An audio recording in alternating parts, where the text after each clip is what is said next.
Here's a quick podcast for all you true crime fans. The case of the missing Reeses.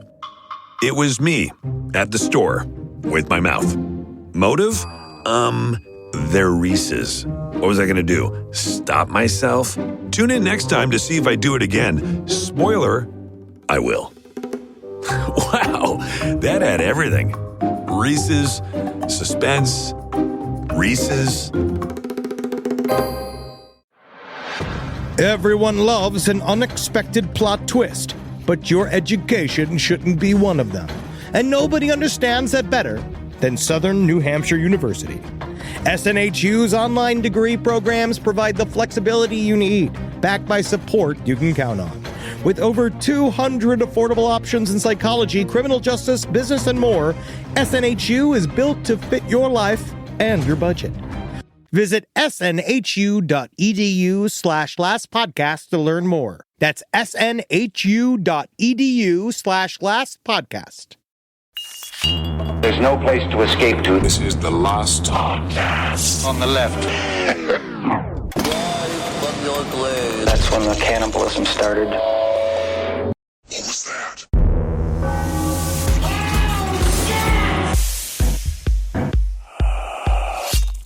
In prepping for today's episode, I was rethinking about the Montauk Project and how funny it was, the idea that Duncan Cameron had a focus to keep the time tunnel open, right? So anything, if he sneezed, if he farted in the middle of the thing, start testicles itching. Another Montauk boy, gone. Yeah. Another Montauk boy. And I was just thinking about the idea of but it's also like in New York, so how do you avoid the dun, dun, dun, dun, dun, dun, dun, dun, dun, dun, from all of our neighbors? What are you talking about? You never dealt with that? Oh, with the reggaeton? He's just really bad. He turned reggaeton into fucking Polish music. Yeah, you turn to Polish. No, reggaeton is... Hey! No, mine is the... No, that's because you lived off of Fresh Pond. Yeah, you turn it into shitty polka. That's my family. That's my family lineage. And you can't come at me today because today I'm in charge. That he is. Welcome to Last Podcast on the Left, ladies and gentlemen. My name is Marcus Parks, and today I'm handing the reins over. Once again, I've handed them over to Ed Larson in the past, and he's knocked it out of the fucking park. But today I'm handing the reins over to Mr. Henry Zebrowski. My goal is infield home run. My goal is one of those bunts that confuses everyone. Missing the first baseman, and they miss the second baseman. He just keeps going. That's the idea, and that the man somehow has been allowed by other teammates to score. Well, I got a feeling you're going to be called out at home. I always am. And of course, we have the skeptical Ed Larson here. Hey, how you doing? I am ready to learn whatever Henry throws at me, but I am a little upset that you feel like you couldn't hold your concentration during a fart. I'm not me. Farts don't faze me. Oh, no. I'm talking about Duncan Cameron. I'm talking about turtle-necked Long Island psychic. That man doesn't even know he farts. No. Yeah. Another secret admission. All it is just his fuel. That's the psychic fuel coming out the back end. Yeah. So today I wanted to cover something short and sweet for my very first just like you. Episode. No, man, I'm short and sour. He's sour tasting. It's like a pickle you left on the floor. Yeah, all covered in shit and cum and wee. But that's just, again, that's my judgment on me. And I'm better than this. Yes. But today I wanted to do something, a micro topic that we could cover very easily, because I don't want to go too far into the lore. I don't want to ruin people's weeks. Right. We just did that the last 2 weeks in a row with the Montauk Project, and I decided to add a little bit more confusion to everybody's life. That's great. By covering a subject that I was just personally interested in and wanted to know the backdrop of. And it's amazing how much you can learn and also not learn in a short period of time. Okay. Now, today's episode, we are covering the Black Knight satellite, which is, it's huge. The Martin Lawrence vehicle? Yes. Yes, it is. The Black Knight satellite is actually, it's Black Knight 2. It's featuring Dave Matthews from the Dave Matthews Band playing a white woman. Yeah, the song Satellite. Go here. Has anybody got Gina? Dude, Satellite's a great song to get finger banged to if you haven't done it yet. Right? Like night swimming. Satellite, night swimming, both great songs to get finger banged to by some guy you'll never know again. See, I thought you were saying go night swimming, get finger banged to Satellite. I don't know what night swimming is. Yeah, I don't either. Night swimming, there's a quiet now. That's not R.E.M. a finger bang song. That's a finger massage song. No. It's like a slow insert. You've never done a slow dip? That's what I call it. A slow dip. Oh, okay. Yeah, I was going to say, because when you say finger bang, Yeah. you know, that's like, yeah, See, I'm fucking digging tunnels. no matter what I'm doing it romantic. Oh, yeah. And that's Yeah. the difference between us, isn't it? Well, the word bang is there's no romance in bang. Yeah, Sometimes see, for you me, get if it's squirted finger out. banging, you're definitely listening to new metal. You're listening. You're disturbed. You're Papa yeah. Roach. Side stories, lpotl@gmail.com. What is your soundtrack when you're finger banging? But today's topic is very interesting. There's a lot of ins and outs, mostly ins. But tonight we're going to decide, and we're going to, because it's up to the audience, Yeah. right? It's not up to us what's real and what's not real, right? Because I refuse to do that for you. I won't do that for you because guess what? You're a fucking adult, even if you're a child. Because if you're listening to this, you should be an adult. But if you're a child listening to this, now you're an adult. Go out there, buy a pack of cigarettes, get into the workforce. Honestly, looking for the 10-year-olds to start working. I mean, Enzo is definitely listening. Mm-hmm. He's an 11-year-old that came to my show in Panama City. He's definitely listens. And He drove himself. He drove himself. He lives by himself. Enzo, a dude, honestly, come work for us. Today's is all about objects in the sky. You know I like my shapes. Some shapes are more distinct than others. You have the jellyfish, which I love. Mm-hmm. Saucer shapes. Everybody likes to think about cookies and milk. Saucers wobbling on the ground. Named by Kenneth Arnold in the 1940s because of the way they moved on top of the water. He said it was like a saucer on the water. Okay. Right? Yeah, Kenneth Arnold kind of kicked off the whole flying saucer phenomenon right before Roswell. He was a pilot that saw a bunch of shit in the sky, a lot of flying saucers in the sky, and that was back when things were still sort of taken seriously. And oh fuck, we don't know what the hell this is. And they wiggle like this. Sometimes they're S-shaped. Sometimes they're pogo-shaped. Sometimes they're shaped like orbs, and sometimes they're shaped like your mama's panties. But this Triangle. is exactly very large coverage. But the Black Knight satellite is something distinctly different. It looks solid, scary. It looks like a Batman vehicle, right, in the sky. That's what's awesome about it. Now, what is the Black Knight satellite, you ask? Good thing you asked. 13,000 years ago, an advanced alien civilization left a probe in Earth's orbit to keep an eye on the social hairless apes that had recently evolved into an organized group capable of molding the environment to their will. So this is like pre-Noah. Definitely. That probe. Ed, in the terms that we're about to head into, we call it antediluvian. Thank you. Okay. Yeah. Before the flood, before I got wet. Yeah. Now, this probe could record events and communicate updates to the Bootes constellation. Are you sure that's how it's 103 pronounced? Buttes. Oh, yeah. It's either Booties or Buttes. 103 million light years away. And that probe could very well be the Black Knight satellite. Or it's a blanket. Could be either one, 50-50. That's what I think. I think the odds are straight down the middle. Now, what kind of blanket? Black. Now, this story is... Space blanket. It's A space blanket. But it's not made out of like linen. No. It's a blanket in the most broad of terms. It's a fire retardant blanket. Oh, you're just trying to say the word. I'm allowed to within the word retardant. It is a retardant-based blanket made from retardant and used to be a retardant. Now, there are some people that don't know what this. The reason why it's floating up in the sky, it's very sick. So this was seen at first by the modern audience in 1998. Now it is viewed as a piece of space junk. At first, when this came out, there was this picture. It's labeled STS-088-724-66. in the NASA archives. Right? If you look at it, it's cool looking. It's this picture of here they kind of added like a blur to it to make it look more UFO-y. But if you actually look at the picture, it's pretty fucking dope because it looks like this weird, mysterious speck right above our pale blue dot. And you could see why when people first saw it when it was published in 1998, everyone was like, "What the fuck? There's something in the sky." Yeah. Right? And in 1998, like America was very much like into X-Files. You know? Like Alien, like you saw the gray alien head. Independence Day is only 3 years old. Yeah, Yes. yeah. Aliens are everywhere. People are primed to believe in the late 90s, back when we still had what do you call it? Hope. Yeah, and faith.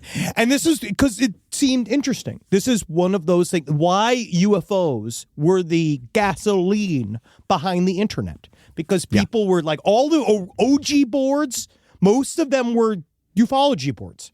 So when 1998, when this hit the internet, it was like deep in the conspiracy realm. And there are several other pictures of it, if you believe people that have made the Black Knight satellite their entire lives. Now, the reason why it was so interesting was because it corroborated with these old ideas of people seeing things in the sky and getting messages from things in the sky over a long time ago.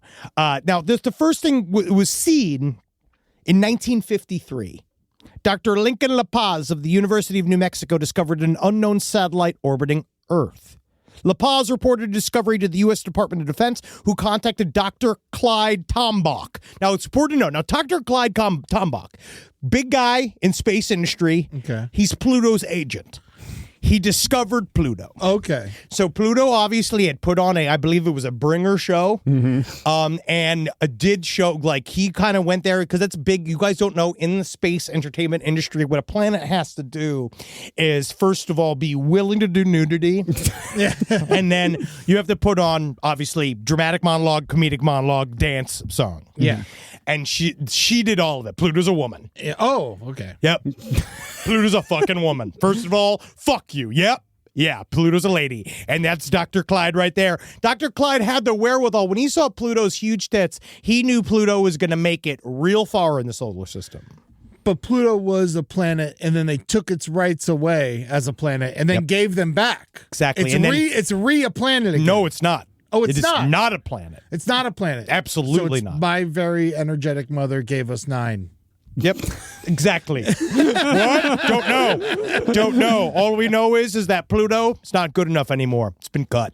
Really? All right, but Dr. Clyde knew Dr. Clyde was the first person they called, right? Because again, who knows the space industry better than him? Ain't nobody, right? Except for Dr. Jupiter. Tombaugh confirmed the existence of the unknown satellite, but his findings were never officially released to the public. Too intense for everyone. And it's like the late 50s. Yes, this was in the mid-50s. The Army Office of Ordnance Research investigated the claims of La Paz and Tombaugh, but declared the unknown satellites, quote-unquote, did not exist. And that's the beginning of the government cover-up. It's November of 1954 in Chicago. Radio DJ Jim Mills and his guest, ufologist John Otto, they attempted to then contact these rumored unidentified satellites orbiting the Earth, believing that they could get a response. Is your refrigerator running? Yes. No, you bastard. Mills and Otto, they sent a message to space, and this is what they sent. This is Jim Mills. I invite you and those in flying discs listening to stand by for a message from the friendly people of Earth. We desire to communicate with you. We will hold a 15-second period of silence for you to cut in and speak to us through the transmitter. At 11:25 p.m., Mills shut off the microphones in the studio for 15 seconds. You want to hold for 15 seconds to see how long that is?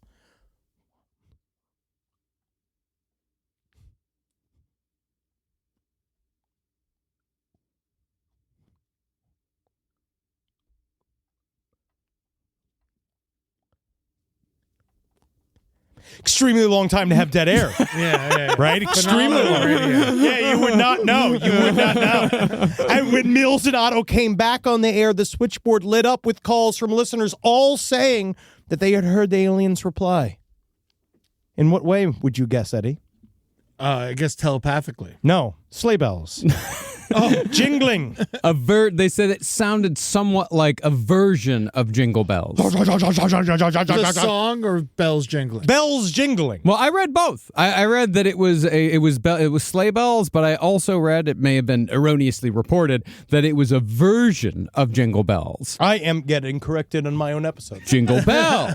Jingle bells. Jingle bells. Jingle all the way. Jingle all the way. Jingle all the way. I'm definitely a fond of the dog version. of Jingle Bells. Oh my God, there's corgis on the moon. It's a fascinating story behind that. It actually is a very fast, but the whole story behind this, the barking dogs, it's like early sampling. It's incredible stuff. Fascinating. It's the real, what we're really going to get into today. This is turning into a no dogs in space. Slowly but surely getting pulled to the side. So, with people, two of the people that called to say, hey, we heard the Jingle Bells, the original Doublemint twins. Oh, both of them called? Yeah, because they actually survived the experiments of Mengele, which I thought was amazing. I guess that's why they got chosen, is that he would put, obviously, he'd slice them in half, and then have one eat spearmint and have the other eat berry and see if the one could taste the other in their asshole. Yeah. And also, they were just regular sisters, Marie and Mildred Meyer, who had recorded the alien message, apparently. The story brought the attention of the CIA's Office of Scientific Investigations, who interviewed the Meyer sisters, and confiscated their recording. Later, the CIA claimed the recording was just Morse code from a nearby radio outpost and destroyed the evidence. What about the sleigh bells, though? Gone. What was in the Morse code message? Something about how, you better not be Jewish or Santa's not coming to your house. What is it? The CIA Office of Science Investigation? Yeah, scientific investigations. I'd never heard of that. This is another one of those, if we were to open the top of any one of these intelligence offices, they always have mini groups. Yeah. Think about what OSAP was, what ATIP was, all of these things with inside. That's how they keep you from understanding what all the other different parts are doing. Yeah, because ATIP's a part of the NSA, right? It's all technically it's Pentagon. It's so they're DOD. DOD, okay. So DOD's got its whole old realm of shit. The NSA's got its whole realm of shit. CIA's got a whole realm of shit. Each one, some of the best coworkers I've ever had. Truly some of the most bright, fair, and diverse group of people. I hear. Yeah. Now, this next one is where you could see. So in 1957, the Soviet Union launched Earth's first official satellite. This is just 3 years later. Sputnik. And followed up with Sputnik 2, which was honestly great. A lot more nudity. And with the first, and then right behind it, trailing behind Sputnik 2, was Leica. The dog. Yeah. So and they swore, they totally believed, and they said that they thought that Leica, they did a whole thing about how that's where the barking was coming from. Yes. Holy shit, she can sing! You know what that is, though? In dog, that was, please help me, oh my God, help me, I'm burning up inside of this capsule. Now, I thought Sputnik was Russian. It is. Oh, I thought you just said it was American. No, we're watching them. So these went up in the sky. So this was the first man-made satellite to go into space. These are the first satellites that we put up into space. Yes, the humans. Not discounting the possible Black Knight satellite that might have been there for the last 13,000 years. Came from somebody else. It could just be a fucked up rock. Hey, but maybe that fucked up rock used to have a life of its own. Mm-hmm. So yeah, they said Leica lived up there for 10 days. Definitely didn't live more than 5 hours. Yeah. We know that. But the fact that it lived at all showed that something could live in space. So good work, Leica. Yeah, and I think they send up 70 some odd dogs in all. The Russians. 71 more dogs. Yeah, but only 17 died, according to the Soviet Union. People always complain when people put their dog on a hang glider or take it scuba diving. It's not worse than this. I don't think that's good either. I don't like it when people. Why do people take their pets to extreme sports? I mean, if they're chill, sure. If they're not chill, don't do it. What do you mean if they're chill? That it's fine with being deployed into the sky? I saw this golden retriever paragliding the other day, and I was like, that dog's happy as fuck. It's not happy. It's frightened. It doesn't know what to do. There's this bulldog that skateboards. He loves it. That's different. That's cute as hell, and that's ground-based. But it's still extreme sports. But you don't. But you can't put. I can't put Georgie on a hang glider. You couldn't Georgie couldn't handle it. Can you imagine throwing Carmi into a hot air balloon She basket? couldn't handle it. Carmi's not made for it. No dog is. Golden Dogs are- retrievers, really cool, calm golden retrievers. I feel like The can do only anything. one that ever could have done it was Airbud, and he's dead. It's in his name. He died. But I'm saying he died in the sky. Yeah. Okay? I believe he died at the hands of his owners. I think it was CTE from God, that's what happened. Yeah. from being a receiver. For Yeah, all he those killed years. his mommy and daddy with his weight machine. Yeah, I didn't think about it. They never did give that dog a helmet. No. No. And then once it got into the hard drugs, because that's the thing, everyone wants to meet Airbud, but no one wants to be Airbud. Oh, God, the years of Airbud and Lawrence Taylor together. My God. Give me some of that cortisone shit. Yeah, come on. Come on. You know I'm good for it, Doc. Rise from your grave.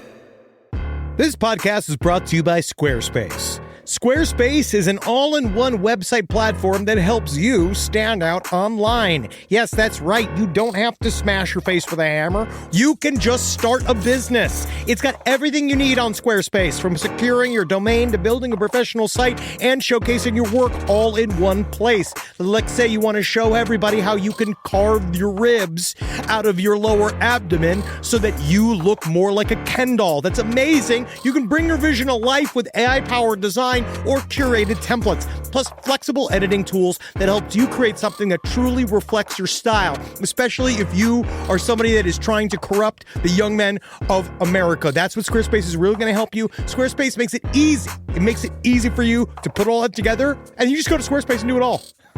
Thanks, Braden.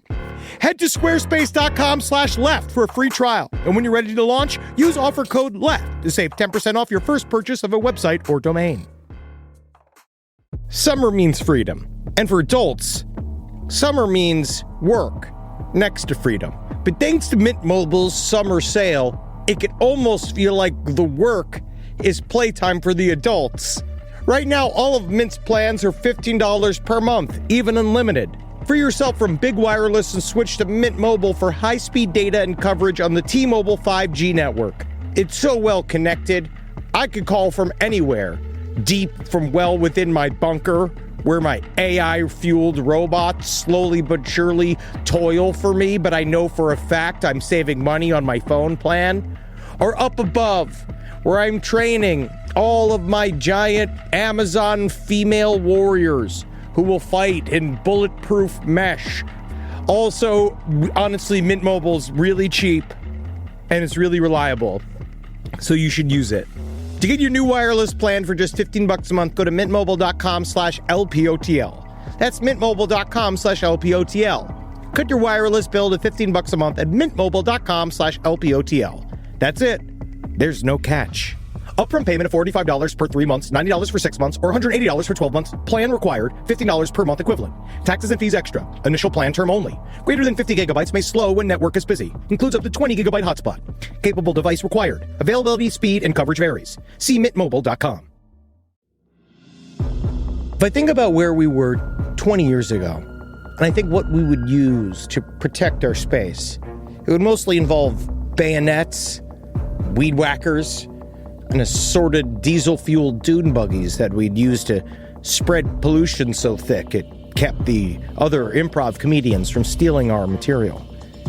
But now, SimpliSafe has made all that so much easier.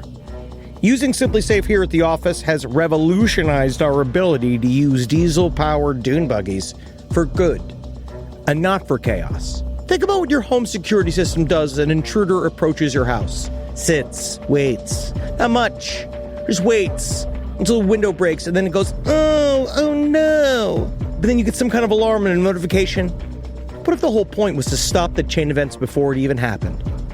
Unlike traditional security systems that'll only alert you after a break-in is already underway, SimpliSafe is designed to help stop intruders before they get inside. It goes into their mind and makes them think of why they're doing this. I remember when we didn't have real security and all the podcasters were outside begging for our takes, begging and scratching like a bunch of weasels. Now I can see them 25 feet away, and I can spray them with fire extinguisher liquid and stink gas. Not that it would make them smell any worse than they already did. Simply Safe helps me lord over them all. Simply Safe has been protecting your world for 20 years. Celebrate their anniversary with us and save 60% on your new Simply Safe system at simplysafe.com/LPOTL. That's 60% off at simplysafe.com/LPOTL. Plus, when you order, write in our show name in the How'd You Hear About Us survey in order to let them know we sent you. Don't forget, there's no safe like Simply Safe. So Sputnik, when Sputnik and Sputnik 2 were in... Sputnik! I hate having the outline. When Sputnik and Sputnik 2 were in orbit, many scientists observed these artificial satellites. People were looking at the sky for the first time en masse quite a bit and with a paranoid view. Dr. Luis Corrales of the Communications Ministry in Venezuela spotted Sputnik 2 over Caracas, and Corrales saw a second unknown satellite shadowing Sputnik 2. Now, people are starting to see weird stuff in the sky. In the late 1950s to early 1960s, more and more scientists started studying space to find intelligent life. The search for extraterrestrial intelligence, the SETI program, was founded. Project Ozma was started by Frank Drake of Cornell University. And a lot of guys, though, the problem is that we're working on our concepts of what an alien would use as technology. Yeah. So we assume we use radio, they'll use radio. So they start getting deep into using radio technology to kind of mine the space to see if they bounce something back. Which is, again, it's one of those things that it does sort of happen. It does happen. There's these thing called LDEs. In 1927, a Norwegian engineer by the name of Jürgen Hals was doing some radio experiments and discovered signal echoes that appeared sometime between 1 and 40 seconds after an initial radio transmission was broadcast. So we're shooting shit out into space. Yeah, LDs, it's what? Long distance, It's called long delayed radio echoes. Long delayed radio echoes, yeah. They're called long delayed radio echoes, and when Hale first identified them, they have been happening on and off ever since. So we send out a radio signal, and essentially like about a minute or even up to 40 seconds before, like whatever, it bounces back in this weird way. We don't know what's bouncing off of. They all were saying that it was bouncing off of hidden things in the sky. Could it bounce off the moon? Yes. It probably is bouncing off the moon. But we don't really know. But this is where some people believe the Black Knight satellite comes in. Yeah, we're still kind of unsure exactly what it is. Some people think it's like a geodesic thing, or like it might be something bouncing off something on the Earth. There might be something about the magnetic field we don't understand. But super thick part of the atmosphere. You know how that is. Yeah. Is it still there? Yes. And we've gotten up close to it. Have we ever tried to land on it? Or now we're kind of no. Oh no, the Black Knight satellite. No, we can't find it. It's already gone. If it was up there, it's gone. Okay. And so now it's or it's moved out of orbit. It's that's kind of depending on what you believe about so it's what it was. probably more of a spaceship than a satellite. You're getting it. You're starting to really start to understand it. But also the key is that we're past a lot of this technology now. A lot of now we're changing the way we're doing things. I think we're starting to understand that maybe super advanced race wouldn't necessarily work with radio signals.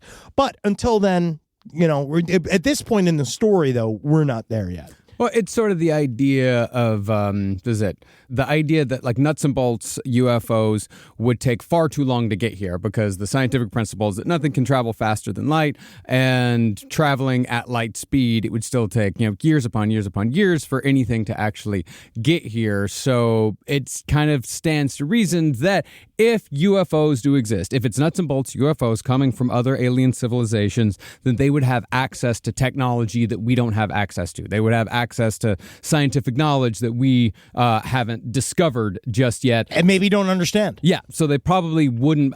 Radio waves are probably if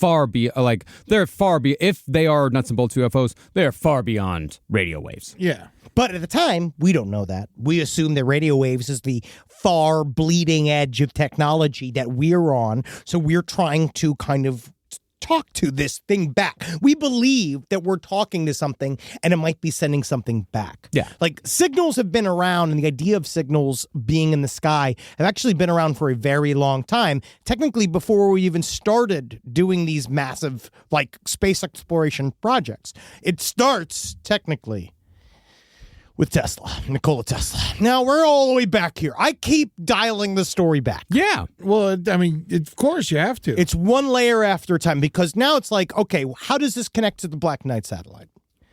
It's up there. Like, let's say at the very top of this is some object that is sitting in our lower orbit that's just been there hanging out. 13,000 years. 13,000 years. First time we've ever noticed it. It could have been there before then. And it's also weird because when it was first starting, when people were noticing things in the sky, they said where most things, when they float around the planet Earth, satellites, man-made satellites, they work on the equator line. It wasn't until many, many years later that we can do what's called a polar version of the circlings. Yeah, that goes around the prime meridian. Yeah, it goes up and over instead of around and around. Yeah. Fucking bad at the science. So bad at the science. The idea is that it normally Ed goes didn't around. even go to college, and he's better at this than you. He just doesn't understand. It's just hard to I graduated high school at 2.0. It's all about what's real and what's not real. What's real and what's not real, I don't know. So, like, let's just say the Black Knight satellite, this is the full rollout of what it could be. So let's say it's been monitoring Earth for thousands of years. It's in low Earth orbit. It can shift from low to medium Earth orbit, but none of our artificial satellites are necessarily capable of. All right, so it means that it's controlling itself. If you look at it from the side, right, now just seeing the picture of the Black Knight satellite that we have from 1998, it looks like this solid, floaty thing. It looks sort of like a rock. Yeah. Right, so this is what we're saying, like... It looks like the sort of like the obelisk from 2001. That's what John Keel was all wigged out about. According to John Keel, ufologist and paranormal researcher who wrote the Mothman Prophecies, my boy. Yeah. Right, he also wrote a great book that I ended up then buying and reading called Disneyland of the Gods that has like a whole chapter on this. So he believes that something left something behind to talk to us or say hello to us as evidence of we came and visited your planet a long time ago. One day you might have the technology to see the rock that we left to say hello. And maybe that's as far as it goes. Or is it signaling back to some other big group of bad, scary, / just aloof aliens that we don't understand and might not necessarily know what our agendas are or care? It is intimidating looking. It's cool looking. Yeah. It It's doesn't cool look looking. like a friendly alien ship, I'll tell you that much. No, it doesn't. But maybe that's their view. But black is also slimming. Yeah. And it's kind of dope. You know, I like a matte black car when they do that. I think it's cool. I like a Batman mobile looking car. Now, I don't want to throw you off, and if this does, just shoot me down and we can move on. Blam, blam, backa, backa, backa, backa, backa, blam, blam, blam, blam. Earth, all right? 4 billion years old. Sure. Okay? Dinosaurs, 65 million. So we could have had full-on civilizations, not necessarily human, but other kind of creatures that could have lived on Earth at some point. You're getting into Graham Hancock territory. Yeah. So if everything on Earth from that is like, sunken into the Earth and turned back into magma because of time. Magma. Yes. This is sitting in space. Yeah. This could be something from an ancient civilization. Dude, yeah. Yeah, fucker. Yeah, you fucking idiot. Yeah, that's what I'm fucking talking about. All right? That species of aliens might be called the Watchers. Yeah. Right? And they exist primarily in another dimension beyond the bounds of the space-time continuum. Like Galactus. Or the Watcher. But real. The Watchers both seeded Earth with life and interface with humans to help steer them towards cultural advancement. This is where we get into those hazy things. I still think that humans on their own could do quite a bit with their thought processes, but I don't really know why. I don't think they necessarily need alien help, but then I don't think that necessarily doesn't mean that aliens didn't come and say hi. Yeah. So these guys came, they arrived on Earth. Let's say the Watchers arrived on Earth 40,000 years ago. They interbred with human women because of our fucking awesome, big, succulent butts. Yeah. Because you've seen aliens. Yeah. Horrible bodies. No butts. No, can you imagine? Well, if you're talking about grays, yeah. If you're talking about tall whites, that's a different story altogether. Still no butts. Yeah. What if humans, I know we always say that humans could be aliens, but what if we're half alien, half Neanderthal. This is what Eddie's got it right there. Yeah. You're about to be on Joe Rogan's podcast. You're about to be in the cabinet for the U.S. government. I'm just asking questions. Exactly. That's all we need you to do. That's all you got to do, man. You know, I know some people say that asking questions can lead to misinformation, but I'm willing to give that a shot. Anything. All I know is I love meeting misinformation, but you never want to meet her husband, Mr. Information, because he hates what you do with her. That's mansplaining. Yeah. The Watchers, they have great knowledge of tool making, mathematics, agriculture, and laws. They gave it all to humanity. You could tell because if you look on the Code of Hammurabi, Marcus, and if you go to the section that's in the British Museum, you will see there's a UFO on it. And that's proof. Yes. The proof of the Watchers can be found as godly depictions of flying saucers on ancient cave paintings throughout the world. We've all been there. Oh, yeah. This is ancient aliens territory, without a doubt. They're also known as the Cuckers. Okay. Because they watch from space. In the original Star Trek episode, Who Mourns for Adonai? This is all from Joel, by the way. This little section here. This is a race of godlike aliens who claimed to visit Earth during ancient Greece and posed as gods so they could receive the power from being worshipped. Do you know that one? I'm not a big TOS guy, original series guy. Yeah. I'm more of a, I'm Next Generation and Deep Space Nine. You ever watched the original series? Yeah, I've watched it here and there, but Are you afraid of the unbridled masculinity of James T. Kirk? No, it's just mostly dull. Yeah. But he kissed those ladies. He did kiss those ladies, but you can see ladies getting kissed anywhere. Yeah. Like, you can do it in your house. You can put up a mirror and kiss your wife. Yeah, I can kiss my wife anytime. Paint her green. That's also a possibility. I can also look up ladies getting painted green and getting kissed on the internet very easily. And then it goes further than that. Are you searching for that now? I just looked up green skinned women kissing. Yeah. Yep. It's pretty prevalent. No, I'm a Next Generation Deep Space Nine guy, and I love Strange New Worlds. So John Keel obviously was a huge proponent of this. He very much believed that there was like a seeding race of aliens. I still believe that is it's a very simplified version of what could be a very complex biological component to our universe. Sure. And I think that it's a lot more mysterious than that. I do believe, which is what John Keel said, which he's entirely correct. If they were communicating with us over any volume of space-time, it probably would need to be psychic because of quantum entanglement. Which is what? When quantums become entangled. Well, they call it spooky action at a distance. It's this idea that one of the weird things in quantum mechanics or whatever is that ostensibly two particles can possibly be in the same place at the same time because of the intransient way that matter exists. Right, essentially, I can't wait for the letters on this. But the idea is that you can it's kind of during the woo it, you can match a frequency in your brain to some other frequency somewhere else in the universe, and then you would instantly be able to speak to each other. That's really just the most goopy way to say psychic communication. Okay. It's the idea that, radio waves travel at the speed of light, but thought has no upper limit. Yeah. So thought can travel instantaneously, or so the theory goes. It's like right now, Hillary Clinton naked. Done. Did it. I just thought about it. See it. Yeah, I saw it too. Warwick Davis defending Casey Anthony in jail. Too late. I already saw him naked. Yeah. Oh, wow. Maybe that's the only ability I have. Defending Casey Anthony in jail. So you mean that Casey... Appeals. She got convicted in that world. Fake reality. Yeah. See, and Warwick Willow is her lawyer. See, the way my brain put it was that Casey Anthony, after going to prison, smuggled Warwick Davis in to act as her personal bodyguard. And her pussy. Yeah. But no, I just mean paid off a guard. And then he, I thought you meant she boofed him. No, him with a large sword acted as her personal bodyguard in a women's prison. That's the power of imagination. Isn't it? Back to the Black Knight satellite. Speaking of the power of the imagination. To get deeper into the mystery of the Black Knight satellite, however, we really have to talk about Nikola Tesla. We're back here now. I was going to ask. Thank you. But I didn't want to. I was like, if he's moving past it, I'm just going to leave it be. No, we're back. We're back.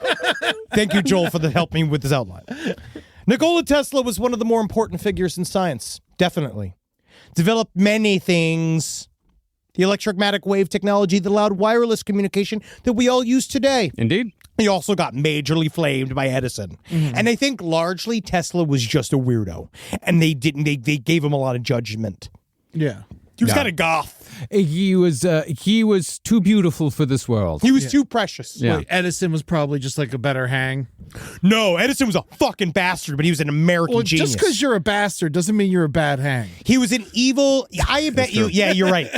Because if you're just hanging with him every once in a while, a bastard's actually kind of a lot of fun. Yeah. It's only when you get close to him. Yeah, if we're talking like a night out, yeah, I'm going Edison. Dinner, maybe Tesla. Yes. Like Tesla might be better for a nice dinner. Tesla's breakfast. Edison's after dinner drinks. Yeah. Yeah.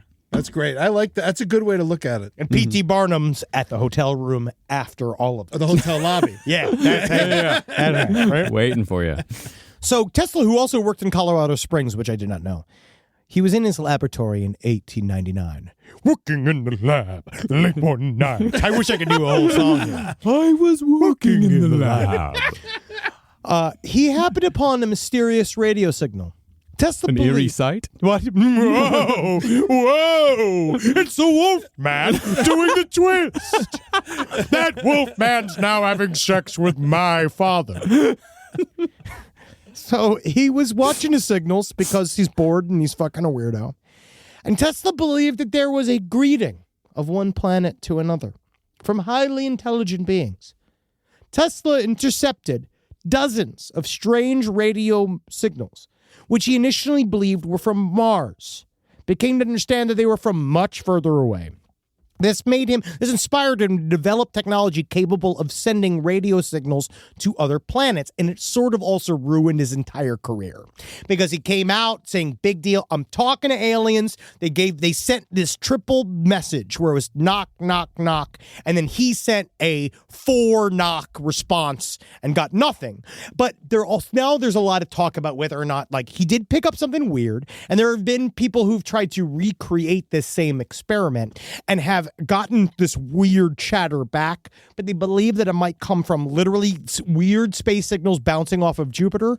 Could have been from a pulsar fluctuating or something, or it could have been from other radio technology experiments that were happening at the time, because that is what's super interesting about it, is the fact that there wasn't all of these signals flying through the sky at the time. Yeah. So when this popped up, it really felt like really fucking weird. Yeah.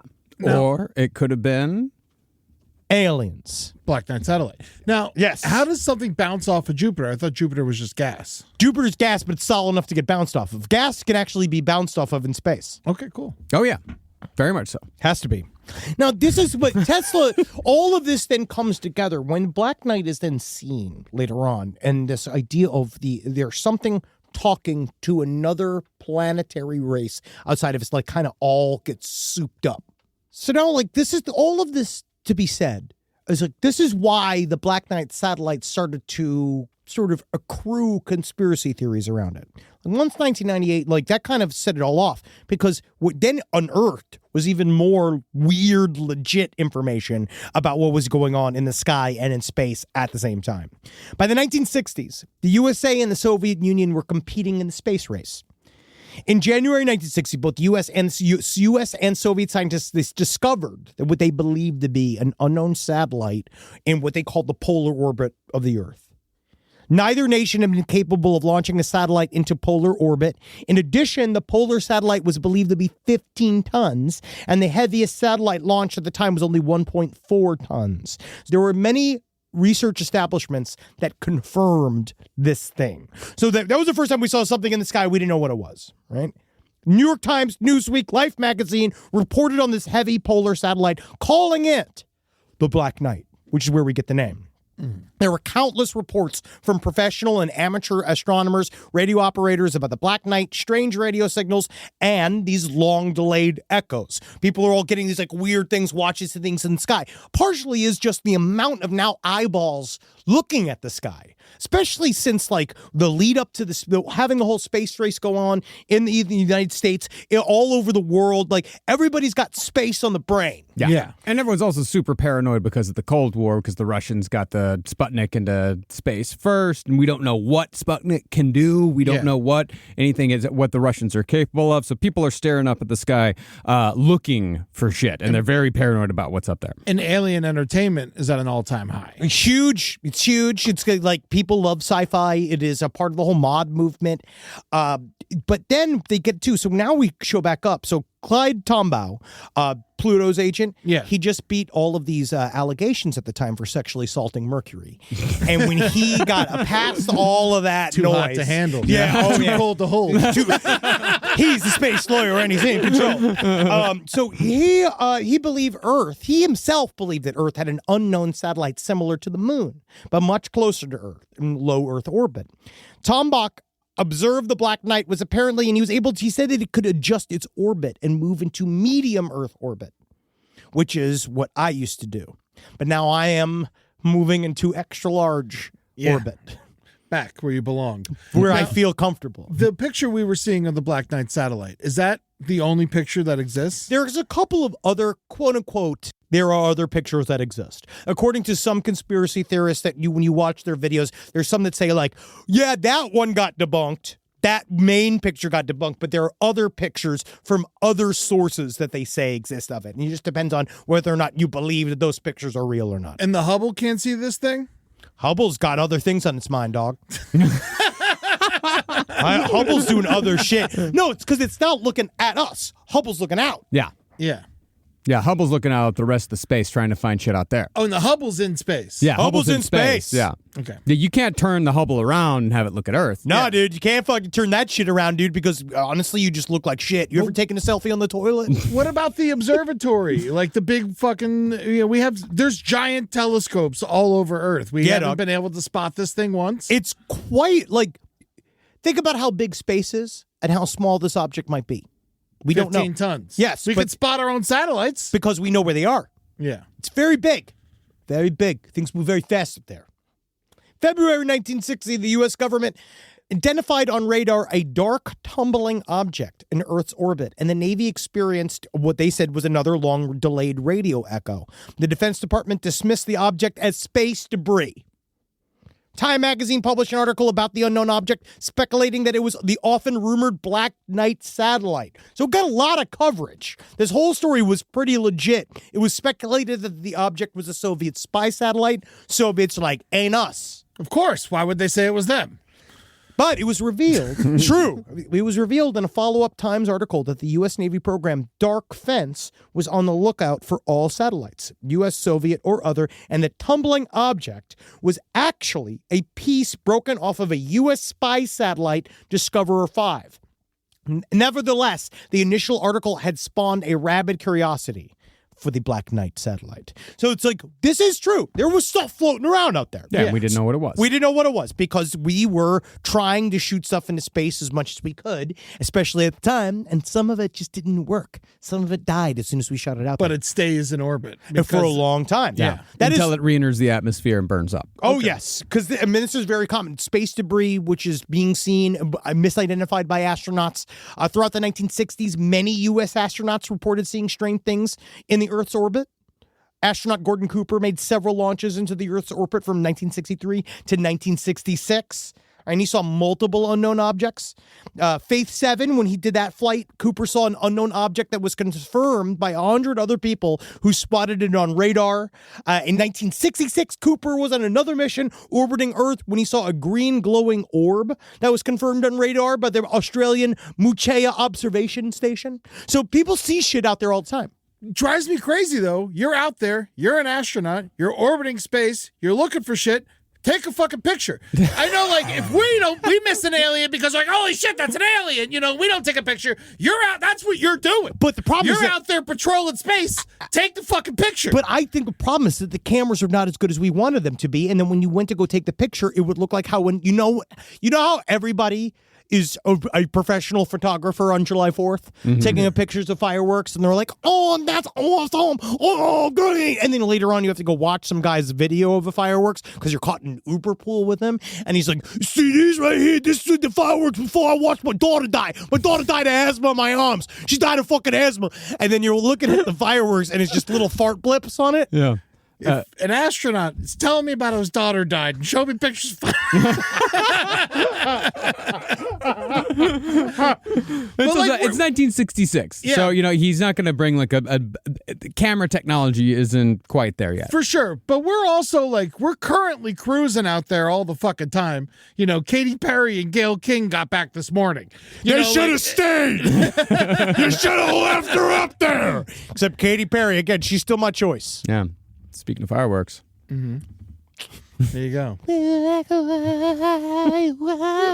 We're gonna get sued. No. Also, what cracks me up is I watch the morning show, and like when I was watching the morning show, and I was like, this show is fucking jump the shark, is when they sent Reese Witherspoon to space, and now it just happened. Yep. And now it just happened. I'm They like, were oh, like- so I'm actually a fucking idiot because I thought that was ridiculous. Nope. No. Again, I here. say just let him keep going. Send another blaster. Live from your grave. Last Podcast on the Left is excited to collaborate with Audible. Audible has a massive range of ad-free crime fiction, nonfiction, and true crime podcasts. There's so many things you could do while you're listening to an audiobook. You can clean up your own personal crime scene. And that's easy to do, and you can learn it all from books. Some people also listen to audiobooks to go to sleep.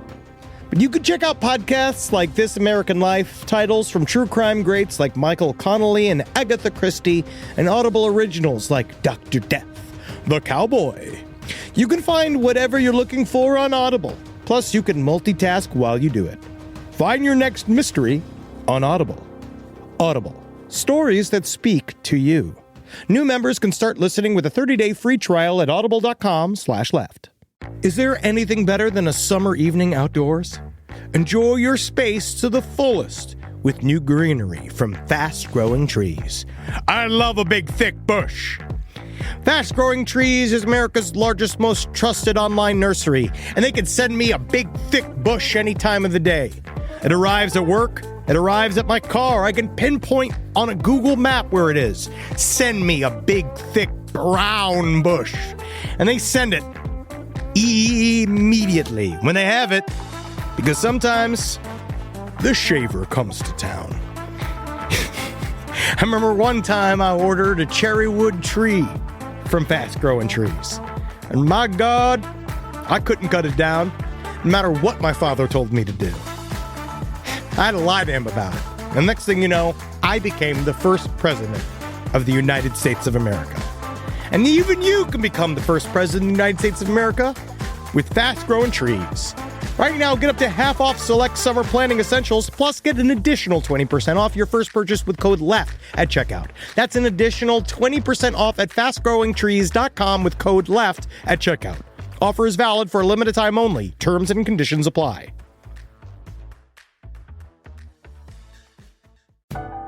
This is a paid ad by BetterHelp.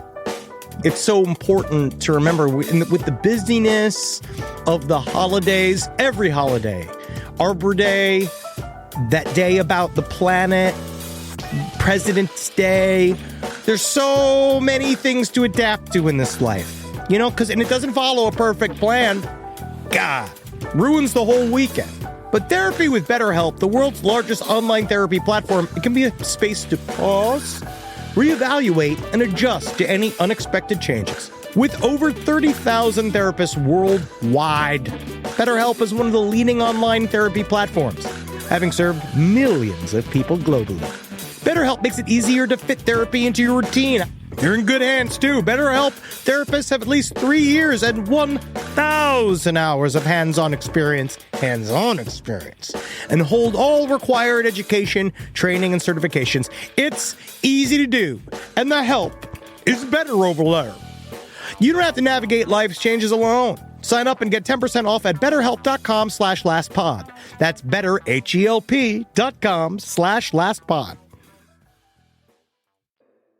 So all of this is very interesting. Eventually, Cooper would come out and he'd say that he didn't believe in the Black Knight satellite. He'd have to come and recant that he said he saw things. I think it's because guys got to him. But, I mean, he was fucking being a bitch about it. Yeah, that's what I said. Well, there's been plenty of astronauts over. Astronauts kind of go one of two ways. You know, they either like, yeah, I saw weird shit out there and I can't explain it, or they say there's nothing out there that we can't explain.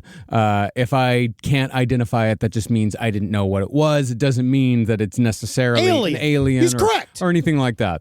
Also, there's a lot more interesting things that could be in space and in the air that are not necessarily extraterrestrial life. Sure. I think if an astronaut goes up there, sees some shit, and comes back and tells us, that makes him a bad astronaut. Yeah, you keep it to yourself. All right? Because that's your one job. You're working for the government. You're up there finding secrets. I think it's because space changes you. They always say it. Mm-hmm. Space changes you. Makes you taller? Makes you taller, but it does. It gives you there's an aloofness. They say that there's I forgot I think it was Buzz Aldrin talked about the depression. Yeah. Of once before he went up there, his name was Frank. Call me Buzz. Yeah, give me 5 beers. They call me Drunko. That's stupid. Dr. Ronald Bracewell of Stanford University eventually would publish articles about the possibility of communicating between extraterrestrials and other star systems and the difficulty because of how big space is. Bracewell theorized that a satellite could send out radio signals to see if any were reflected back, which could be the result of intelligent life intentionally reflecting the signal to indicate communication was possible. So imagine like it was just popped up there a long time ago as some observer thing, and whatever was attached to it's long dead. But maybe that's one way to look at it, right? Maybe whatever purpose that thing served a long time ago, it is now over, and now we're hearing the echoes of it constantly bouncing around our ionosphere. Maybe that's something. Okay. Again, or is it a blanket? There's a lot of people that still think it's a blanket. There's a belief. There's obviously we don't know where these other alien races are and where they might be. I still believe that it would be highly ignorant to say that there's not another physical alien race somewhere in the universe. Sure. I think ignorant more. It's self-centered as well. Unless, of course, unless the universe is something that we don't know what it is either, or if reality is something that we barely understand. We don't even really understand what consciousness is and why we have consciousness and why we can't find other consciousness, because we also don't know what is the prerogative, what is the evolutionary prerogative of consciousness. We don't know. There's a lot. There is also people that believe that maybe these radio signals and all this way of talking about this is also super wrong. We're looking at it all wrong. Maybe it needs to be math. Dr. Hans Freudenthal in the Netherlands. He believed math was the most plausible form of communication between alien beings. And this is not a joke. He created a language of what you would just say beeps and bloops. So you go beep, beep, beep, beep, bloop, bleep, bloop. Close encounters. Yep. Yeah. But it's with beeps and bloops. And they could easily form simple mathematical formulas that would be understood by alien life and repeated back. Sounds like binary. Yeah. Yeah. But it's beeps and bloops. It makes sense to beep, me. bloop. Yeah. I think that typing out the words beep bloop and typing that a lot into space, I feel like that's affecting some of the way we're taking this seriously or not. I think, yeah. I beep bloop. If we could get a better, more scientific word than beep and bloop. Well, we do. Just call it binary. That's what you'd say. Binary audio cues. Thank you. Yeah. Beep bloops. Beep bloops. No, we call them BACs, BACs. See, this was also this was one way to do it with but the main thing that all of this centers around is a Scottish insane person by the name of Duncan Lunan. Yeah. Amateur astronomer. And anybody can be one. Yeah. That's the best part. You just got to buy a telescope and get drunk. Not wear pants. Yeah, hey, if you're serious about it. Because they're Scotland, because they all wear skirts. Mm-hmm.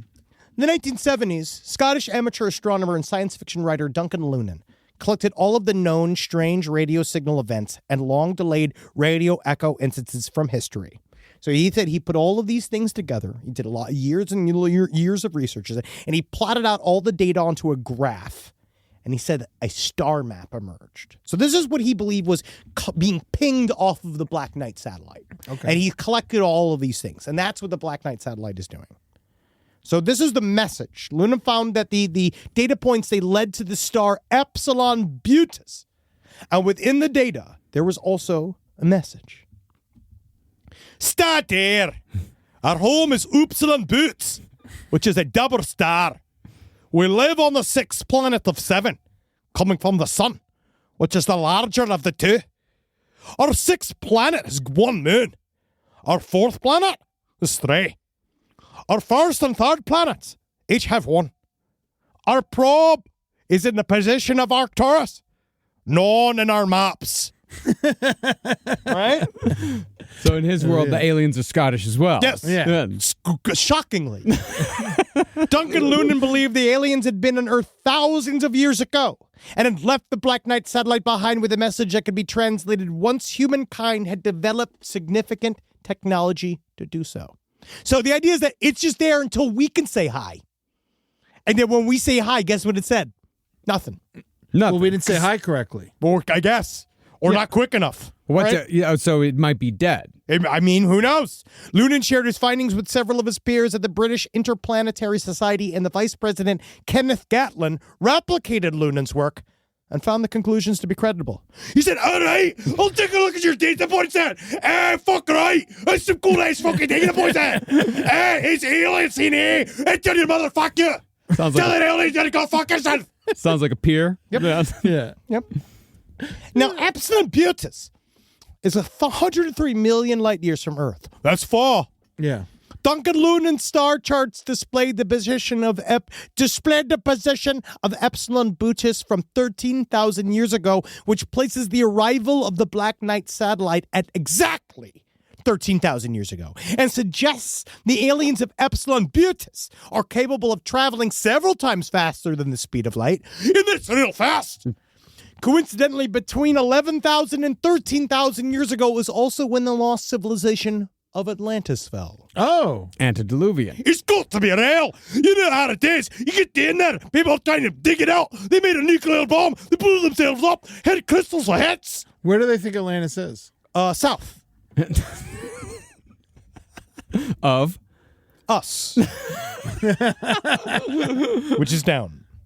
See, to Duncan Lunan and his friends, the placing of the Black Knight satellite in orbit made several kinds of sense. Several kinds of many different types of sense. For one, it would ensure the satellite would last for thousands, if not millions of years. Mm-hmm. Because in orbit, it would not be affected by weather and geological disturbances. There's nothing in space. They can just hang out there. Except for all of our satellites. A lot of stuff. And two, by being in orbit, the only way it could be accessed was when humankind had advanced technologically and culturally enough to handle the possibility of alien life, because it knew it couldn't protect ourselves from ourselves. Seems to be a bit of a contradiction, though. What? Fuck you. How fucking dare you? Well, just come with me on this. Yeah. I'm asking a question. How do the ancient alien theorists, how do they balance that idea of aliens have been visiting us for millennia and giving us all this technology and so on and so forth with we have to wait until we're sufficient, like culturally advanced enough to accept the possibility of alien life? It's a very good question. I still feel that these are people, as soon as I hear 2 words, Pyramids of Giza and Göbekli Tepe, Yep. I shut it off. What's Göbekli Tepe? Göbekli Tepe is a it is interesting. It is a much farther along advanced city than we thought humans would have developed when we found it. So we found this city underground. It was very well built out, which is it's considered now it might set the benchmark for when we started building organized cities earlier. But that doesn't mean that it's when you look at Göbekli Tepe, when it's still made out of the same stuff as everything else. It's not like it's made out also. No, it's in a place like that. Okay. But it's where other old stuff is. it's in Turkey. Okay. Yeah, right next to mashed potatoes. My favorite town in Turkey. Yeah. Because it reminds you of your breasts. I don't want to be reminded of my breasts, Eddie. I don't want to think about my tits. It's not about this. I like other tits. I like outsourced tits. My wife's. So it was possible, maybe, that the Epsilon Biotis aliens, they scour galaxies looking for life. And when they see something that's got life in it, they leave a Black Knight satellite behind as a way of collecting various species into the Galactic Federation as like a bookmark, as a marker. I still think, again, all of this is, there are still like maybe more interesting ways to explain this, but just like they came and they made them, because I do believe it is a double standard, Marcus. Yeah. I don't believe in the ancient aliens concept. No. But I also don't think that doesn't necessarily mean that we have not been maybe visited by something. Oh, yeah. I mean, I think we've been visited for, decades and centuries and millennia. Just what it even means. But I also believe that humans are perfectly capable of building anything that is on this earth. Oh, yes, of course, because I think that's what happened. Yeah. Because you'd be surprised if you have time, what it can do for you. Yeah. Right. And no laws. No laws. Yeah. But also, more of those we now know had artisans working on them, and a lot of it was more that if you're an artisan, your son can be an artisan whether he likes it or not. And he's going to show up, he's going to be trained on it, and he's going to work on it whether he wants to or not, because that's his job. So after a few years after Duncan Lunan proposed this Black Knight satellite theory, right, that this is a pinion point, like all of this stuff is all coming together for him. He took it all back, believing the community had taken it too far. Because he couldn't it's the audience that ruined it. That's what he's saying. As it often happens. That's what happens, man. Like Tool. It's the audience that ruined it. They are awful fans. Yeah. They no are the offense. I know there's lots of listeners. But it was too late. Now we're all ready. The public had been prepared for the possibility of alien life since the UFO sighting started in the 1940s. Maybe now this is where the cover-up is really beginning. In 1973, science fiction author and ufologist John McVeigh analyzed the long-delayed echoes and concluded that he thought they were from an alien probe orbiting the moon, which helped to explain why LDEs seemed to appear and disappear at random when the probe was behind the moon. No LDEs, and when it was in front of the moon, LDEs come back because it was hiding behind the moon. That makes sense. Yeah. Sound fragments. So John McVeigh and Dr. Ronald Bracewell, they worked together to catalog LDEs and separately confirmed they held coordinates for a star map that led to Epsilon Biotis. McVeigh wrote a book called Man and the Stars about their work, which allowed amateur ufologists to make more connections, including possibility that the LDE data lined up with Stonehenge and the Great Pyramid of Giza. And that's where I check out. As soon as they're all together hanging out, like Stonehenge and Great Pyramid of Giza, like I do wish they could hang out. I think they'd like each other. Yeah. Yeah. There's multiple Stonehenges, right? There's henges. There's henges, yes. But Stonehenge is the capital. That's the big one. That's the best one. That's the Bane one. That's the Ariana Grande of them. And we still have no idea how. Yeah, we do. How? Dragon. They dragged them. Drag them, not dragons. Not a dragon. Not a dragon. No. What they would do is literally they would dig them up from the sacred area. They had a special rock that they wanted, and they legitimately would take these giant slats of wood, and they would lay them out in front of it, and they drag it along the slats, move the slats in front of the rock, drag it along the slats, move the slats in front of the rock. It just took a very long time. It had to have taken like 100 years. Well, that's the one thing that I think modern humans can't wrap their heads around is that, like, when you don't have, like, anything to do, you got a lot of time to kill. And that's your purpose in life. Yeah, that's your those whole are some thing. smooth ass rocks too, because They're they good would rocks. they would have had to like really smooth them They out. did. And like, And they were probably a lot smoother than we see them now. they're not smoother now with the rain. I'd say they are probably more craggy now than they were. Cool. Have you ever been? No, I've always wanted to. me too. It's like an hour and a half outside of London, and I keep meaning to go, but now it's like sad because I believe it's literally because of Ozzy Osbourne. You're not allowed to go near it. Did he piss on that too? I think he did something like that happen. I forget what kept people from going. You can't go to Stonehenge. Yeah, you have can't to like, look at it from a hill. You can't walk around or anything like that. Like, you have to look at it from a distance. Yes. So now, finally, this whole story brings me back to something that makes me extremely difficult, which is the story behind Phillip K Dick and his Visitations from an Ancient Alien Source. Now, this is not going to be the entire Phillip K. Dick Valis series, because I have been reading the exegesis, and it is hard. Yes. It is very hard. He gets very scientific, and he has gone insane. So it's a lot of it. He's the world's smartest man. For those of you that don't know, Phillip K. Dick, he wrote some Blade of your... Runner, right? He wrote the movie, yes, the book that Blade Runner is based off. Flow My Tears, the policeman said. He also wrote Man in the High Castle. Phillip K. Dick, probably one of the top auteurs of the American century. Yeah. I love him. In 1974, Phillip K. Dick received a series of mystical and prophetic visions, downloaded into his brain, maybe, via the Black Knight satellite, which he called Valis, the Vast Active Living Intelligence System. PKD wrote them this download as it's an 800-page novel, this exegesis. PKD, by the way, that's Phillip K. Dick. Yes. Yeah, that's PKD. Just so everyone knows. Not everyone knows your shorthand. I said Phillip K. Dick. Now, Phillip K. Dick, they can't follow along. I don't know what to tell you. Yeah. All right? Life comes at you fast.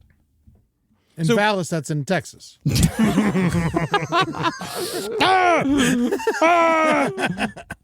PKD interpreted much of his visions downloaded by Valis. So he saw a pink laser shoot into the center of his brain, and it blew up his whole it blew him up, right? Like, he started understanding time isn't real. He saw himself in Roman times under, like, as an ancient Christian, and it literally devastated him. It destroyed his life. He saw this thing. It was a whole Christian iconography he applied to it. The Black Knight satellite revealed to PKD that it had been placed in orbit by these three-eyed, crab-clawed beings from Formalhaut, a star in the Pisces constellation. And that's where the Jesus connection comes from. It's this idea that the Pisces constellation, the fish, is what was the spirit God inside of Jesus Christ came from. The alien that inhabited Jesus Christ came from the Pisces constellation. Okay. That's why he gave away all the fish. Oh, he couldn't fish is a big sell part it. of it. Yeah. The Jesus fish, all that stuff. Yeah. So PKD believed Soviet scientists were going to try to reveal Valis' secrets. He was obviously very, very paranoid. PKD said his download from Valis began as visions of St. Elmo's fire, which is like a pink, he said it's like a plasma ray. He said he described it to an abstract of Vasily Kandinsky. You know what those are? No. Yeah. Kandinsky's, yeah. Yeah, look him up. Show him, Eddie. Show Eddie. What is a Vladimir Kandinsky. Kandinsky? Kandinsky, he's an artist. Oh, okay. I thought it was a thing. No. Nope. It's his stuff. Looks like this. That's just shot into his brain. All these blobs. Okay, cool. All these blobs shot into his brain, right? I love that. We all do. That's all very cool. I wish it was real. I mean, it's art. It's cool. So PKD, he came to, we call these aliens, much how John Keel called them the Watchers, and many people have talked about the Watchers. He called them the Builders. He thought Valis was a benign entity and the protector that helped him in his remaining years. And one day after the download, PKD was singing along to the Beatles' Strawberry Fields Forever, and Valis changed the lyrics in his brain into a warning. Lucy in the Marcus? Sky with Diamonds. Your son has an undiagnosed right inguinal hernia. The hydrocell has burst, and it has descended into the scrotal sac. He requires immediate attention or will soon die. That's the key. Or will soon die. And was that true? Yes. PKD rushed his son to the hospital, and it was true. Furthermore, this is one of those weird things that was true. You don't know whether or not, or do we know more things in our unconscious than in our conscious? Like, are there things that we can know without woo-woo stuff? Like, can you maybe be noticing things about your son that you are not consciously processing? Yeah. But somewhere back here you're processing, and then all of a sudden it's like a eureka moment when the unconscious touches the conscious. Who knows? Yeah. Or is it a robot from space? Or simply following your gut. Exactly. Yeah. That's the idea. Like, what is the gut? What is the gut? Yeah. Well, that's kind of what we're saying is like Survival instincts. But there are some people that really do believe, and it was an ancient psychology, and now like this concept of like people, you'll still talk about this. I did not know there are people that are walking around, they don't have a voice in their head. Yeah. That they just got nothing. Yeah, no internal monologue. No internal monologue. There are some people that still believe, like, in kind of idea of, like, where does the internal monologue come from? Who is that? Who do we talk to? Who is the observer? It's just thinking.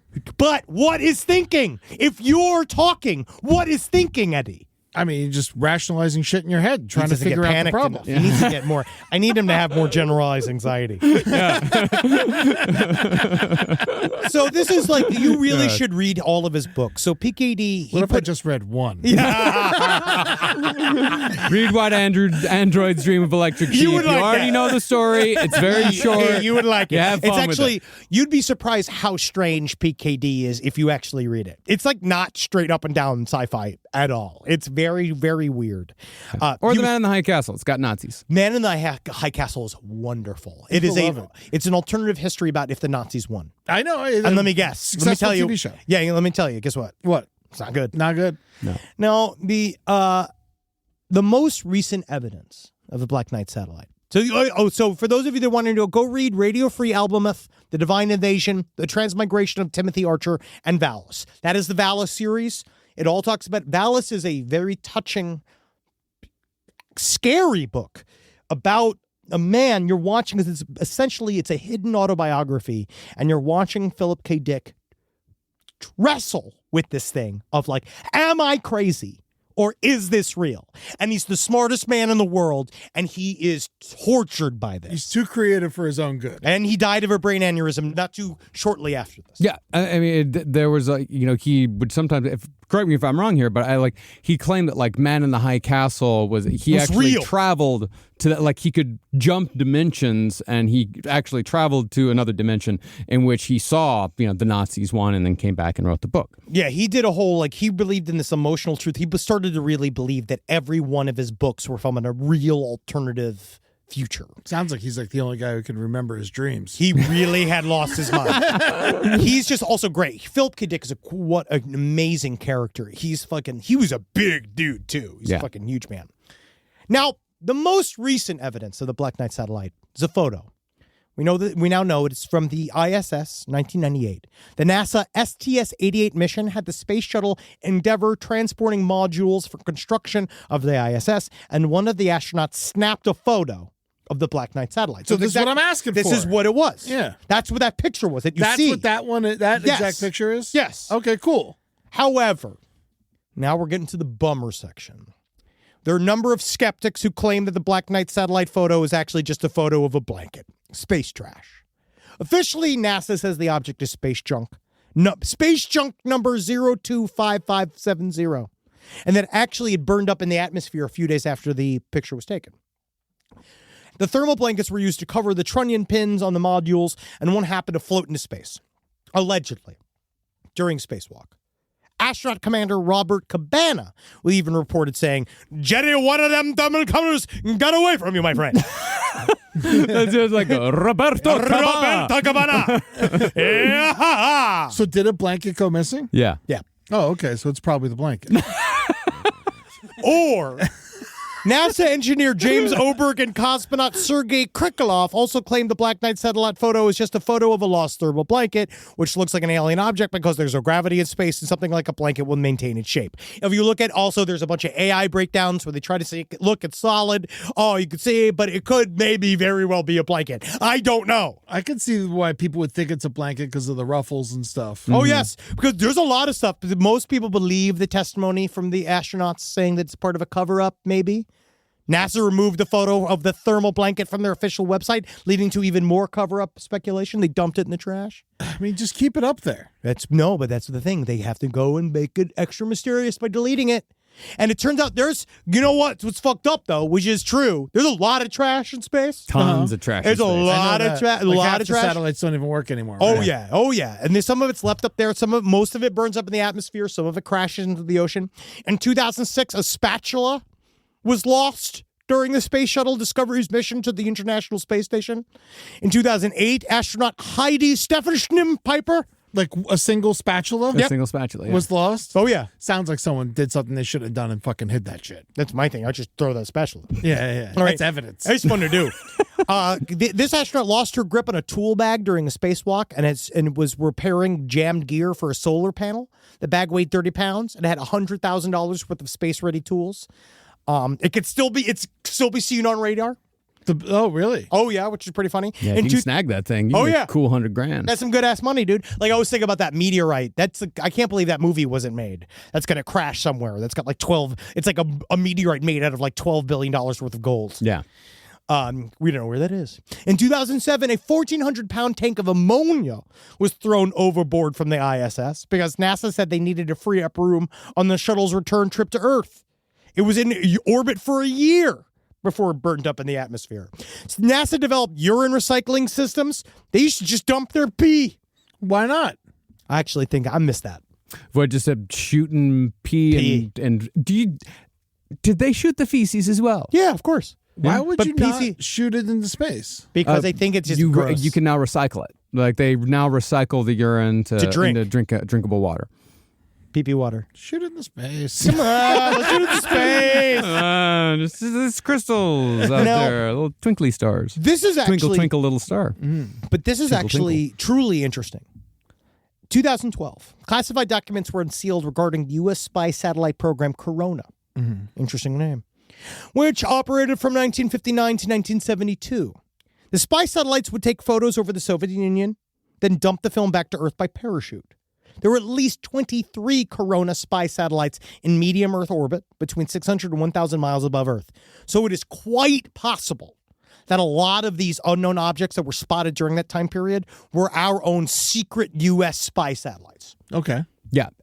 I mean, that's one of the things about where we are today, and like just as far as information disclosure goes and as far as belief goes, is that there was so much shit during the Cold War, so much secret shit going on that we didn't want the Russians to know about, and the Russians doing so much secret shit that they didn't want us to know about, that all of us were lying all the time about what everything was. Yes. So it really did just erode the trust of the public. And then China started launching shit. Yeah, and they're not telling the truth either. And so now we got like fucking billionaires launching shit. Yeah. So Lord knows what they got up there. Yeah, but I guess the point is that this stuff is where conspiracy breeds, because people do notice it. They do see it. Of course. And the government can't come out and say like, oh yeah, that's a spy satellite because we need to check out Rostov-on-Don, every 6 weeks.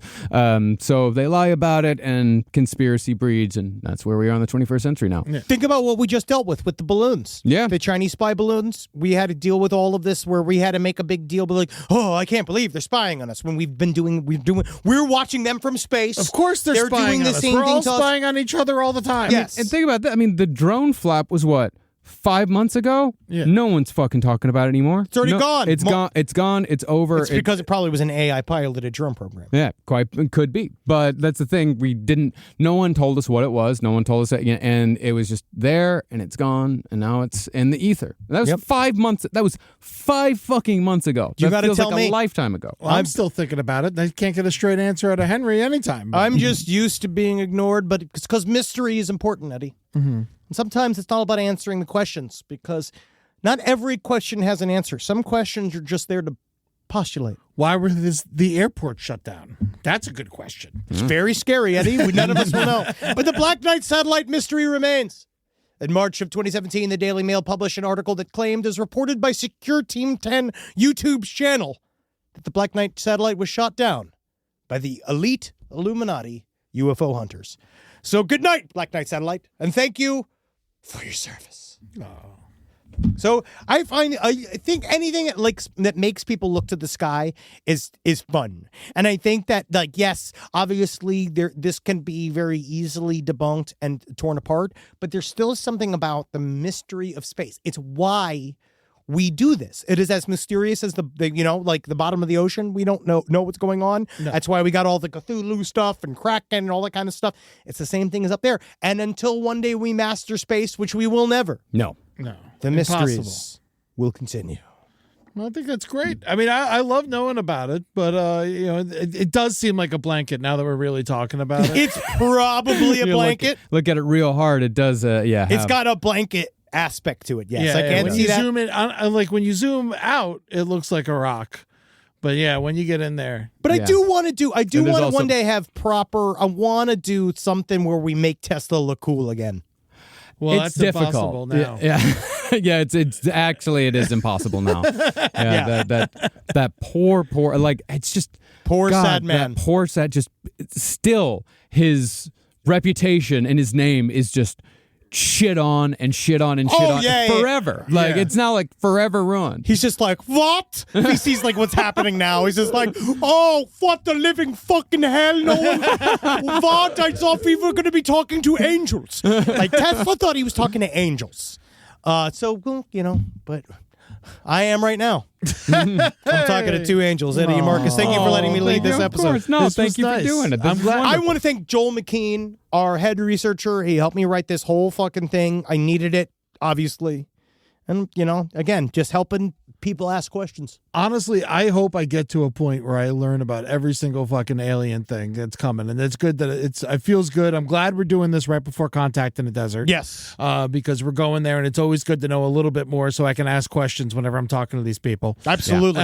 So it's very helpful. And for those of you that are single out there, it helps you flirt. Yeah. This is the kind of stuff you got to flirt with at Contact. I think that's advice for the ladies, not for the men. Not the men need men just know. Can women arrive? Women should go to Contact in the Desert. No, there was plenty of women at Contact in the Desert. They're all selling crystals, though. Staff, yeah. Staff. We need to get some more ladies in there. Come check it out. Patreon.com/LastPodcast. Left when we're back from Contact. We're going to have so much extra footage there. You can pay to watch us yell and scream and pay to watch us live on Patreon Tuesdays at 6 p.m. It is our last stream on the left. We have a lot of fucking fun. Yep, and you can watch us live on Patreon if you want the unedited version of Last Stream on the left. What goes over to YouTube is not the entire show, so if you want to watch that thing live and get the entire thing and interact with us on the chat, go to patreon.com/lastpodcast on the left. And if you want to interact with all the other clips and shit that we post, follow us on Instagram and TikTok at LP on the left. Yeah. And if you want to interact with us using your eyeballs, go to lastpodcastontheleft.com to see which cities we're coming to. That's right. We are next one we're doing is going to be Toronto, but that's already sold out on May 3rd. It's already sold out. So make sure you if you can't go to that,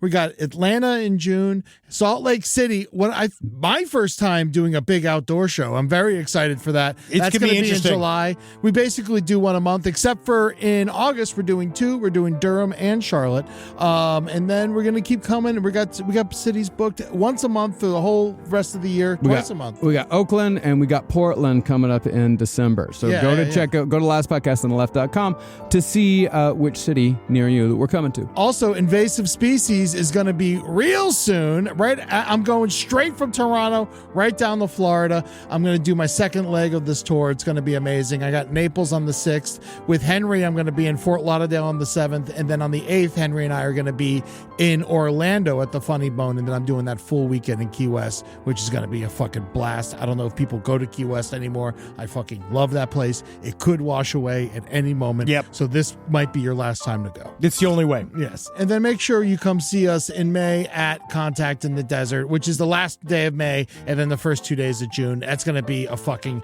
blast. You love it. It's like a goddamn cruise ship. I can't wait. In the desert. We're all talking about aliens. Oh yeah, then come to Crime Wave with C/last.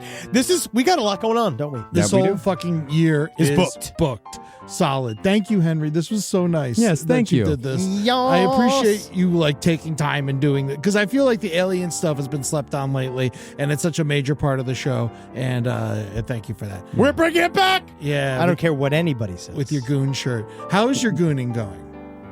Poor. Yeah. I just go, man. I just go. It's more of an aspirational shirt than it is. It's to inspire others. Goon, because I cannot. Goodbye. Hail gooning. Hail Geen. And hail Phillip K Dick. Yeah, it's my boy. Yeah. PKD. Fuck at it. What happens when the person you trust most betrays you. Shohei and Ippei were one of the most famous bromances in professional sports. They were seen together nearly all the time, labeled best friends, until it all fell apart. It's a story you might have heard about, but turns out what was reported in the news was just the beginning. I'm Ippei Mizuhara, and you do have permission to record me. Listen to 30 for 30 podcast to hear the betrayal of Shohei Ohtani. Everyone knows winter is the real mess maker. You don't need WeatherTech floor liners for summer, unless you hit the beach and half the beach ends up back in your car, or the campsite dirt ends up in your trunk. Then you'd want a cargo liner. Or a road trip goes sideways, lemonade spills, ketchup goes rogue, ice cream drips. Yeah, you'd be pretty happy about those WeatherTech seat protectors. So just to be clear as the mud you're inevitably going to step in this summer, you don't need WeatherTech. Unless you plan on doing summer. Visit WeatherTech.com today.